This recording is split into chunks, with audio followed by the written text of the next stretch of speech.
Logical Doc adalah platform manajemen dokumen atau dokumen manajemen sistem yang memungkinkan Anda mengoptimalkan pencarian dengan mencari dokumen menggunakan parameter, kata kunci, atau konten. Fungsi utama Logical Doc adalah mengubah dokumen fisik menjadi digital, pengindeksan, penyimpanan aman, kolaborasi, dan kontrol versi dokumen. Aplikasi ini sepenuhnya berbasis web, dapat diakses melalui browser, dan menyediakan solusi on-premise maupun cloud. Logical Doc sering digunakan untuk mengurangi penggunaan kertas, meningkatkan produktivitas, dan memastikan kepatuhan dokumen dalam perusahaan. Prasyarat komputer sistem agar dapat menggunakan Logical Doc dengan lancar itu ada perangkat keras atau hardware dan perangkat lunak atau software. Untuk perangkat keras atau hardware itu yang pertama ada prosesor atau CPU, minimal Intel Core i3 atau AMD Ryzen 3 generasi terbaru. Yang kedua ada RAM minimal 8 GB dan 16 GB sangat disarankan jika Anda menggunakan Docker atau membuka banyak tools sekaligus. Yang ketiga ada penyimpanan atau storage. Wajib SSD atau solid state drive untuk kecepatan baca atau tulis yang cepat saat menjalankan database. Yang keempat ada sistem operasi, yaitu menggunakan Windows 10 atau 11, Mac OS atau Linux. Kemudian ada perangkat lunak atau software. Yang pertama ada XAMPP, itu rekomendasi utama. Itu adalah software yang paling populer, gratis, open source, dan tersedia untuk Windows, Mac OS, dan Linux. Yang kedua ada WAM Server. Ini adalah aplikasi software yang khusus Windows dan sangat mudah digunakan. Yang ketiga ada MAMP. Yaitu ini software sangat ringan dan bagus untuk Mac OS dan Windows. Yang keempat ada Laravel Heart.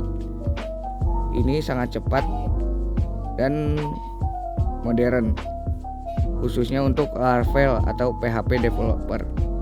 Yang kelima ada Coda Editor. Itu ada Visual Studio Code, itu termasuk rekomendasi.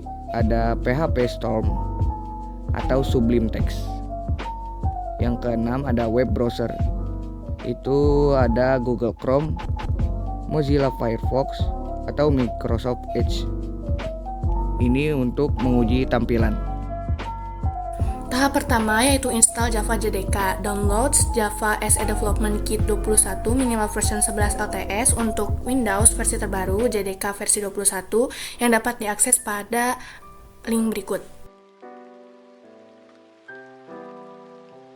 Selanjutnya unduh MSI Installer MySQL Community Server, disarankan MySQL 8.0.x pada link berikut. Lalu buka MySQL yang sudah di-download, portnya menjadi 3306 dan ikuti langkah berikut. Jika kalian baru saja menginstal, maka tampilannya akan disuruh untuk membuat password baru.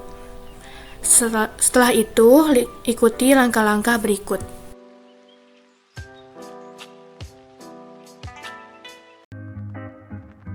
Langkah selanjutnya, search pada search bar laptop Anda my.ini, buka dengan notepad.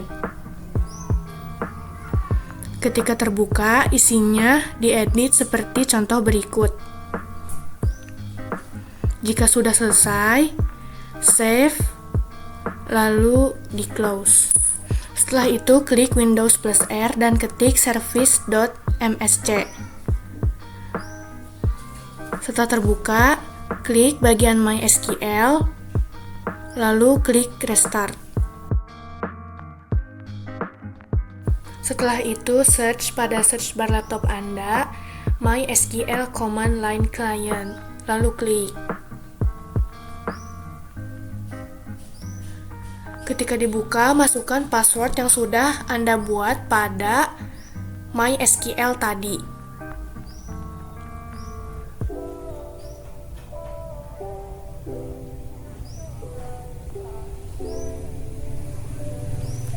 Setelah terbuka seperti ini, ikuti langkah berikutnya. Klik tahap-tahap berikut. Setiap selesai mengetik satu langkah, klik enter untuk melanjutkan ke langkah berikutnya. Setelah selesai, Anda bisa lanjut untuk menginstal Logical Doc pada link berikut. Selanjutnya, buka file Logical Doc yang sudah di-download dan ikuti langkah-langkah berikut.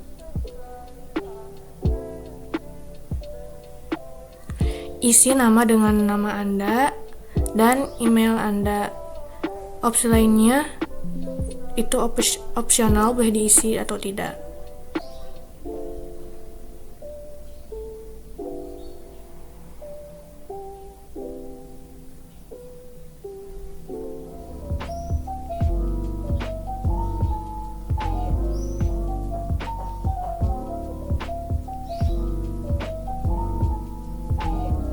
Lalu isi username dengan Logical Doc, password SA.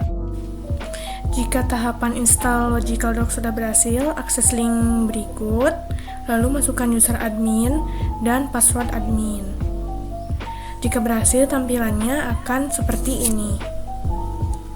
Selanjutnya ada fitur-fitur Logical Doc untuk kearsipan digital. Pertama ada OCR, Optical Character Recognition, dan indeksasi otomatis. Fitur ini mengubah hasil pindai, scan, dokumen berupa gambar menjadi teks yang bisa dicari. Kegunaannya memudahkan pencarian isi dokumen, bukan hanya berdasarkan judul.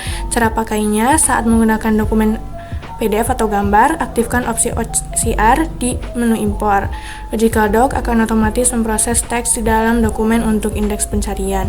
2. Ada metadata dan template dokumen atau pemberkasan. Kegunaannya yaitu untuk mengelompokkan arsip berdasarkan subjek, tanggal, nomor arsip, atau jenis dokumen, misalnya invoice atau surat kontrak. Cara memakainya yaitu membuat template dokumen di menu administration, lalu templates. Tentukan atributnya, misalnya nomor kontrak, tanggal jatuh tempo. Saat mengunggah dokumen, pilih template tersebut dan isi metadatanya. 3. Pengaturan retensi arsip atau retention policies. Kegunaannya untuk memastikan dokumen tidak disimpan terlalu lama atau mengurangi beban server dan mematuhi aturan kepatuhan hukum, pemusnahan otomatis. Cara memakainya, masuk ke menu administration, record management, lalu retention policies. Tentukan aturan, misalnya hapus dokumen dengan template invoice setelah 5 tahun. Keempat ada workflow atau alur kerja dokumen. Kegunaannya mengatur alur persetujuan dokumen, revisi, atau pemindahan dokumen secara otomatis. Cara pakai, gunakan visual workflow designer di menu administration. Buat alur kerja, tentukan partisipan atau tim, dan simpan. Anda dapat memicu workflow saat dokumen baru masuk ke folder tertentu. Kelima, ada pencarian canggih atau advanced search.